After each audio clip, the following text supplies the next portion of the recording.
आवाजाच्या दुनियेमध्ये सोबत स्वप्नांची, आवाजाच्या दुनियेमध्ये सोबत स्वप्नांची, कुणी गाणी गाई गप्पा मारी रंगत विषयांची, कुणी गाणी गाई गप्पा मारी रंगत विषयांची, या रेडिओच्या लहरींवरती चंगळ श्रोत्यांची, या रेडिओच्या लहरींवरती चंगळ श्रोत्यांची, ही इन्फिनिटीची वाणी आहे 100 नंबराची, ही इन्फिनिटीची वाणी आहे 100 नंबराची, ही इन्फिनिटीची वाणी आहे 100 नंबराची.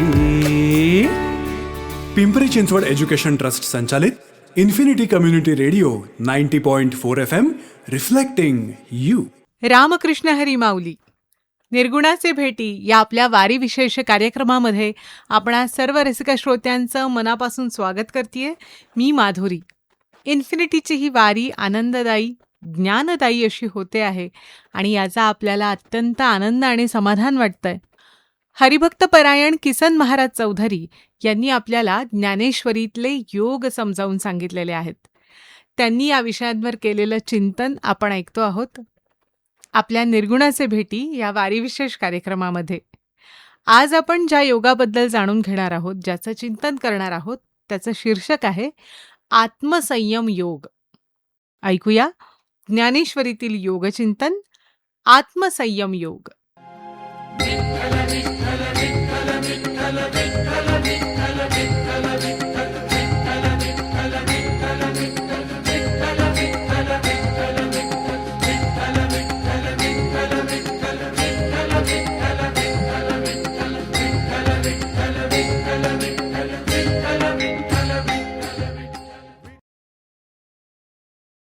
माऊली 5व्या अध्यायाच्या शेवटी भगवंताने अर्जुनाला योगमार्ग सांगितला. तो मार्गही अर्जुनाला खूप आवडला आणि त्याने पुन्हा विनंती केली की मला हा मार्ग सविस्तर सांगा. ज्ञानदेवांनी मोठं सुंदर वर्णन केलेलं आहे या प्रसंगाचं. तिथे संजय आहे जो युद्धाची माहिती धृतराष्ट्राला देतो आहे आणि हा संजय कसं वर्णन करतोय या प्रसंगाचं, तर तो म्हणतोय की अर्जुनासाठी भगवंताने ब्रह्मरसाची मेजवानी देऊ केलेली आहे आणि आम्ही तिथे अचानक पाहुणे म्हणून गेलेलो आहोत. अर्जुनाच्या पंक्तीचा लाभ त्यामुळे आम्हाला सुद्धा नक्कीच मिळणार आहे. म्हणजे माणसाने पाणी प्यायला जावं, उंजळीत पाणी घ्यावं आणि ते सहजच अमृत निघावं, अशी ही परिस्थिती झाली. आपण युद्धाची माहिती राजाला सांगण्यासाठी खरं तर इथे आलो, पण आपल्याला ब्रह्मज्ञानाचा लाभ झाला. किती भाग्यवान आहोत आपण, असं तो धृतराष्ट्राला सांगतोय. पण तो राजा क्रोधाने काय म्हणतोय, हे बघ युद्धाची वार्ता सांग, वायफळ बडबड करू नकोस. पुत्रमोहाने ग्रस्त झालेल्या धृतराष्ट्राची अशा वेळेला कीव येते आपल्याला. तर भगवंत पुढे सांगू लागतायत. आत्मसंयम योग सांगितलेला आहे हा 6वा अध्याय, अत्यंत महत्वाचा. बुद्धीच्या सामर्थ्याने आपण तो समजावून घ्यायचा आहे, कारण गीतार्थाचा सार या अध्यायामध्ये सुद्धा आलेलं आहे. यामध्येच मराठीचं महत्त्व सुद्धा ज्ञानदेवांनी सांगितलंय, जी ओवी आपल्या सगळ्यांना माहिती आहे. माझा मराठाची बोलू कौतुके, परी अमृतातेही पैजा जिंके, ऐसी अक्षरे रसिके मेळवीन. माऊलींनी यामध्ये शब्दांचं सामर्थ्य वर्णन केलेलं आहे. शब्दांचं वैभव फार मोठं, शब्दातील भाव मोठा. या ठिकाणी मला एक दृष्टांत आठवतो. एके दिवशी देव, दानव आणि मानव उपदेश घेण्यासाठी म्हणून ब्रह्मदेवाकडे गेले. तेव्हा ब्रह्मदेवाने सर्वांना उपदेश केला एवढाच. आणि मग त्याने प्रत्येकाला विचारलं की हे अक्षर मी तुम्हाला दिलंय, तुम्हाला काय समजलं? तेव्हा देव म्हणाले, द म्हणजे दमन करा. दानव म्हणाले, द म्हणजे दया करा. मानव म्हणाले, द म्हणजे दान करा. अक्षर एकच आहे, पण प्रत्येकाने घेतलेला अर्थ मात्र प्रत्येकाच्या भावानुसार वेगवेगळा आहे. ज्ञानेश्वरीमध्ये माऊलींनी हे शब्द सौंदर्य सांगितलंय आणि ते फार अलौकिक आहे. अहो, जीवनाचं तत्वज्ञान त्यांनी संपूर्णपणे काव्यातून सांगितलं. इथेच आपल्याला मराठीची आणि त्या मराठीवर निस्सीम प्रेम करणाऱ्या माऊलींची किमया लक्षात येते. यश, श्री, औदार्य, ज्ञान, वैराग्य आणि ऐश्वर्य या 6 गुणांनी संपन्न असलेले भगवंत अर्जुनाला सांगतायत की कर्मयोग आणि संन्यास योग हा एकच आहे. आसक्तीशिवाय केलेलं कर्म हे संन्यासाचं लक्षण. एकाच माणसाची 2 नावं असावीत किंवा एकाच गावाला जाणारे 2 रस्ते असावेत, तसे हे दोन्ही मार्ग एकाच ठिकाणी आपल्याला घेऊन जातात. आणि तो मार्ग कुठे जातो? तर ब्रह्मत्वाच्या प्राप्तीकडे जातो.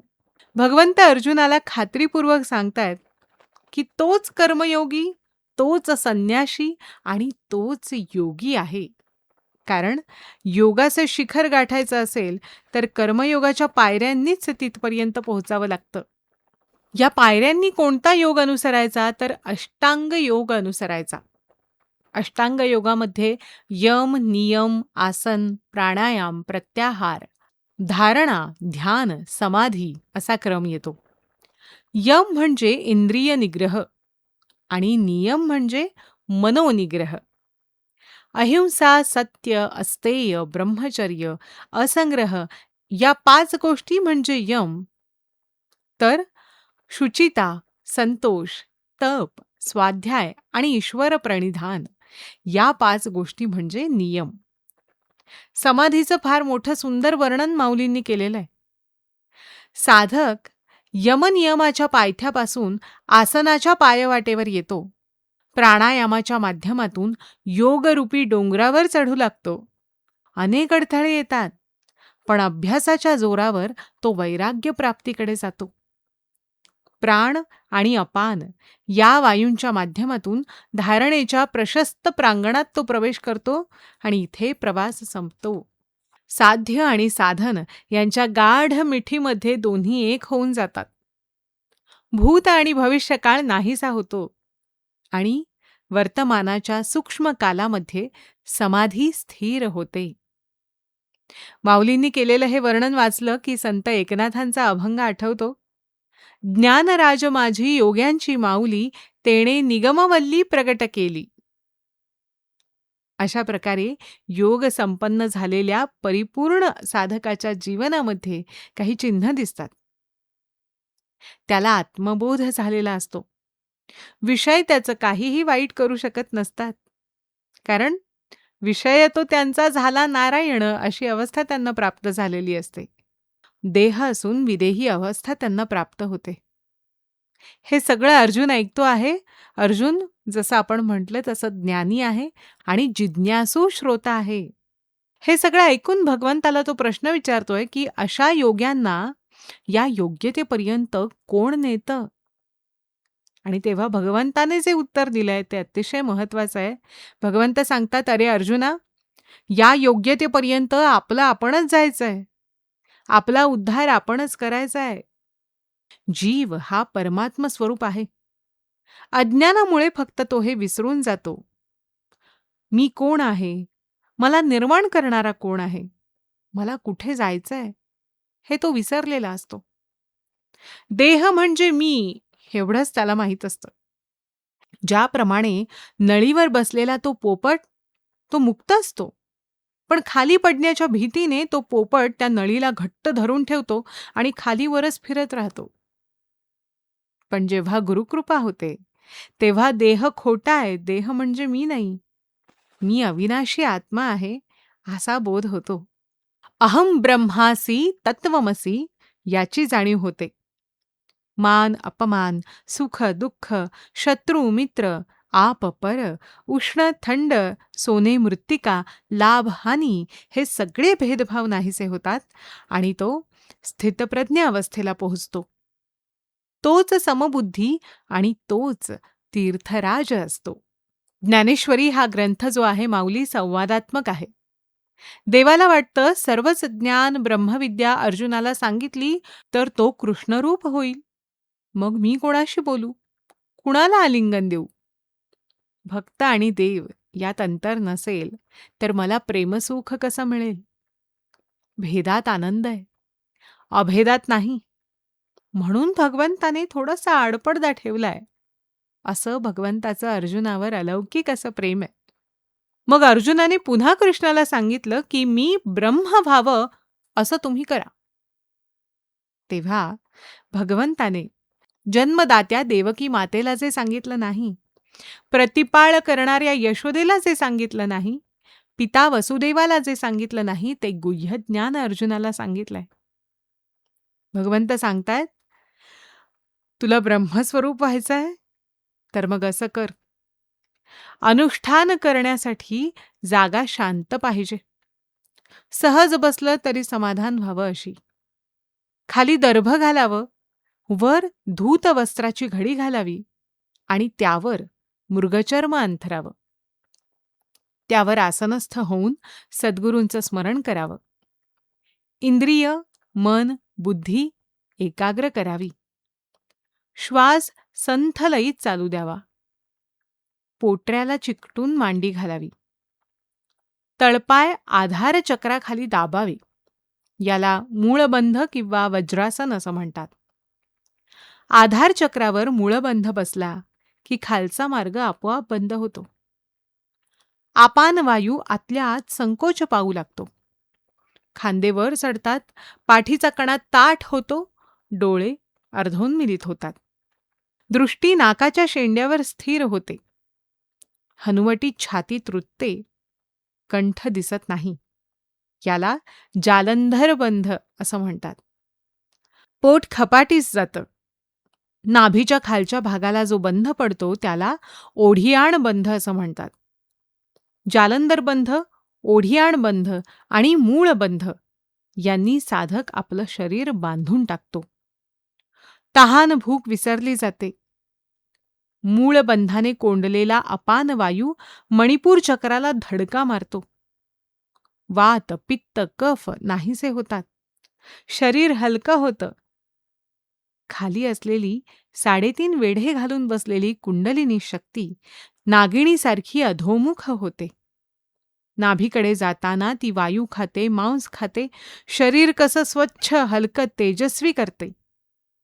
नाकपुडीतून आलेला वायू आणि खालचा अपान वायू यांची भेट होते. पृथ्वी आणि जलतत्व पिऊन टाकते आणि सुषुम्ना नाडीमध्ये ती प्रवेश करते. माऊलींनी खूप सुंदर वर्णन केलंय. कुंडलिनी चंद्रामृत पिऊन साधकाला नवीन सुंदर शरीर देते की त्याला मृत्यूसुद्धा स्पर्श करू शकत नाही. ते अजर, अमर आणि चैतन्यमय होतं. माऊली, ज्ञानोबा माऊलींच्या संजीवन समाधीचं हेच रहस्य आहे, जे भगवंताने अर्जुनाला उपदेश करताना सांगितलंय. ब्रह्मस्वरूप कसं व्हावं हे भगवंताने अर्जुनाला सांगितलं, पण माऊलींनी आपल्याला त्यांच्या प्रत्यक्ष कृतीमधून ते दाखवून दिलं. आपल्या इथे आळंदीजवळ माऊलींचं वास्तव्य होतं आणि त्यांची संजीवन समाधीसुद्धा तिथेच आहे. विचार करा, ज्याला खरं तर कोणत्याही परिसराची सीमा नव्हती, पण तरीसुद्धा वास्तव्य इथे केलेलं आहे, समाधी इथे घेतलेली आहे. आपण किती भाग्यवान आहोत की या परिसरामध्ये आपण श्वास घेतो आहोत. दिवस पुढे जातील, दशकं ओलांडतील, शतकं ओलांडतील. नाना प्रकारचा विकास या परिसरामध्ये होईल.